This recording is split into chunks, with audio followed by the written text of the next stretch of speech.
इस रंग भरी दुनिया में, इस भौतिक जीवन में भी कोई स्वाद, कोई रंग नहीं। ऐसा देख राजकुमार सिद्धार्थ अपना महल छोड़ देते हैं, अपनी सुख सुविधाएं छोड़ देते हैं, राजसी ठाट बाट छोड़ देते हैं। राजा का पुत्र अपने महल को त्याग के एक संत का जीवन जीने निकल पड़ता है। जंगलों में रहता है, गांव-गांव भटकता है, और जब एक दिन बुद्धत्व की प्राप्ति हो जाती है तो बुद्ध कहलाए। राजकुमार सिद्धार्थ से बुद्ध तक का सफर बहुत मुश्किलों भरा रहा होगा, लेकिन जब भगवान बुद्ध बुद्धत्व को प्राप्त करके समाज में आते हैं तो देखते हैं कि अनगिनत दुख हैं, तकलीफें हैं, पीड़ाएं हैं जिनसे लोग व्यथित हैं। उनके अंदर एक करुणा थी जो लोगों का दुख देख के उन्हें दुखी करती थी। उनके अंदर प्रेम था जो वो सब में बांटना चाहते थे, सबको अपना समझते थे, किसी का भी दुख उनसे देखा नहीं जाता था। और इसी वजह से वो जगह जगह पर जाकर लोगों का मार्गदर्शन करने लगे, लोगों के जीवन में परिवर्तन लाने लगे, उनकी अंधेरी जिंदगी में उजाला लाने लगे, उन्हें जीवन जीने का तरीका सिखाने लगे।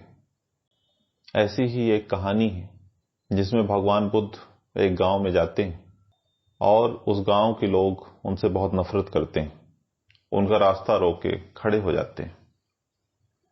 इतना ही नहीं, गुस्सा इस हद तक था कि वो उन्हें गाली देने लगे, जोर जोर से चिल्ला के, चारों तरफ गालियां ही गालियां। ऐसा उनका स्वागत हुआ। परंतु जिसको बुद्धत्व प्राप्त हो चुका हो उसके लिए मान सम्मान मायने नहीं रखता।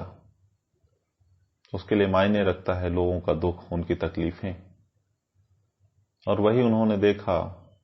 उनको बहुत दया आई उन लोगों पे जो गालियां दे रहे थे, क्योंकि वो देख रहे थे कि कितने दुखी हैं, कितनी पीड़ा में हैं। कोई व्यक्ति जब पीड़ित होता है, तकलीफ में होता है, दुखी होता है, तभी वह दूसरे को गाली देता है। उसके अंदर जो तकलीफ है वो सामने वाले को भी वैसी तकलीफ हो, ऐसी कोशिश करने के लिए ही व्यक्ति गाली देता है। भगवान बुद्ध ने कहा, वत्स, अगर तुम्हारा हो गया हो तो मुझे आगे भी जाना है, दूसरे गांव में भी लोग मेरी प्रतीक्षा कर रहे हैं। उन लोगों ने कहा कि हमने तुम्हें गालियां दी, तुम्हें इससे फर्क नहीं पड़ता,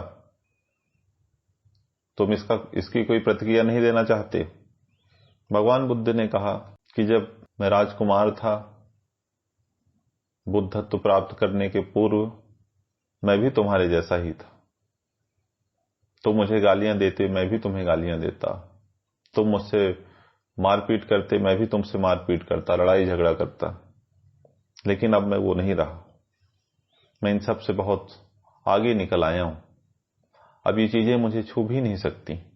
रहा सवाल तुम्हारी गालियों का, तुम्हारे अपमान भरे शब्दों का, तो वो मैं ले नहीं रहा। और जब तक मैं कोई चीज लूंगा नहीं, कोई मुझे वो चीज दे नहीं सकता। अभी कुछ दिन पहले की ही बात है, मैं एक जगह लोगों को मार्गदर्शन देने के लिए गया था। मैंने अपनी कथाएं कहीं, उस गांव के लोग प्रसन्न होकर मेरे लिए मिठाइयां लेके आए। मैंने कहा, वत्स, मुझे ये सब नहीं चाहिए, मेरा पेट भरा हुआ है, इसे आप ले जाइए। आप में से कोई बता सकता है कि जब मैंने मिठाइयां उससे नहीं ली तो वो मिठाइयां किसके पास गई होंगी? तो किसी ने जवाब दिया कि वो तो फिर उसी के पास रह गई। तो भगवान बुद्ध ने कहा, और वो फिर मिठाइयों को उसने किसके बीच में बांटा होगा? तो उसने कहा, मिठाइयों को उसने अपने लोगों के बीच में ही बांटा होगा। भगवान बुद्ध ने कहा, बिल्कुल ऐसा ही है। ये तुम मुझे गालियां बांट रहे हो, लेकिन ये मेरे ऊपर है कि मैं इन्हें लेता हूं या नहीं लेता हूं। अगर मैं इसमें तुम्हारा साथ देता हूं, शामिल होता हूं, तभी ये मुझ तक पहुंच सकता है। अगर मैं इसे अस्वीकार कर दूं तो ये सिर्फ तुम्हारे पास रह जाएगा। बहुत ही शांत भाव से भगवान बुद्ध ने गांव वालों से ऐसा कहा। और उन्होंने कहा कि क्रोध एक ऐसी अग्नि है जो दूसरों को नहीं, लेकिन ये खुद को ही जलाती है। मुझे दया आती है तुम पर, तुम कितनी तकलीफ में हो, कितने दुख में हो। भगवान बुद्ध का इस तरह शांत स्वरूप देखकर गांव वाले लज्जित हो गए, बहुत शर्मिंदा हुए। उनके होठों में कोई शब्द नहीं बचे थे बोलने के लिए। उनकी आंखें नम हो गईं। वो भगवान बुद्ध के चरणों में आ गिरे और उनके अनुयायी हो गए। इस तरह भगवान बुद्ध ने एक जीवन की सीख दी कि जब कोई चीज आपको नहीं पसंद है, कोई बंधन नहीं है कि आपको कोई चीज किसी से लेना ही है। अगर कोई चीज पसंद है तो लें, नहीं पसंद है तो नहीं लें। जब कोई हमारा अपमान करे, हमें गालियां दे, तो वो हमें अस्वीकार करना चाहिए, हमें उसमें शामिल नहीं होना चाहिए। जब हम अंदर से अपने आप को इस तरह से दृढ़ और मजबूत कर लेते हैं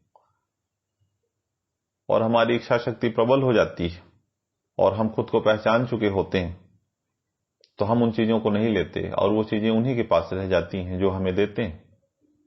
और इस तरह से आप अपने आप को सुरक्षित महसूस कर सकते हैं और इन सब से बच सकते हैं। जीवन में आगे बढ़ना है अगर दोस्तों, तो हमें छोटी छोटी बातों से ऊपर उठना होगा, हमें आगे बढ़ना होगा। या तो हम रोज लोगों की बातें सुने, वो क्या कहते हैं इसके बारे में सोचें और दुखी होते रहें, या इन सब को पीछे छोड़ के आगे निकल जाएं, जैसा कि भगवान बुद्ध ने किया। भगवान बुद्ध इसलिए महान नहीं है, लोग आज उनका अनुसरण इसलिए नहीं कर रहे हैं कि उन्होंने कुछ अच्छा कहा था। उन्होंने उस अच्छे जीवन को जिया था, उस पर चले थे। उनका जीवन, उनका संपूर्ण जीवन ही सीख है। इसीलिए वो आज हमें प्रेरित करते हैं। हम उनके बताए रास्तों में चल सकते हैं और अपने जीवन के दुख तकलीफों से दूर हो सकते हैं। थैंक यू दोस्तों।